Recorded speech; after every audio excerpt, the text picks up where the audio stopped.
اپنی آواز کی بجائے اپنے دلائل کو بلند کیجیے۔ پھول بادل کے گرجنے سے نہیں، برسنے سے اگتے ہیں۔ ماں باپ کے ساتھ آپ کا سلوک ایسی کہانی ہے جو لکھتے آپ ہیں لیکن آپ کی اولاد آپ کو پڑھ کر سناتی ہے۔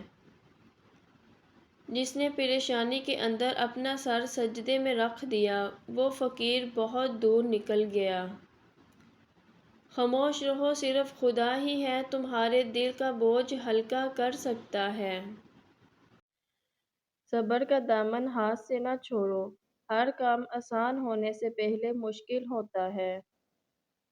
اگر کوئی چیز تقدیر میں نہیں بھی لکھی تو پھر بھی دعا ضرور کرنی چاہیے، کیونکہ تقدیر کے سامنے ہم بے بس ہیں۔ تقدیر لکھنے والا تو بے بس نہیں، عقل کو خواہش پر فضیلت حاصل ہے، کیونکہ عقل زمانے کو تمہارے ہاتھوں میں دے دیتی ہے، جبکہ خواہش تمہیں زمانے کا غلام بنا دیتی ہے۔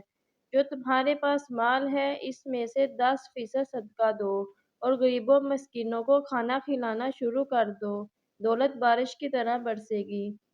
تمہارا اللہ کی رضا میں راضی رہنا رب کریم کا تم پر راضی ہونے کا اشارہ ہے۔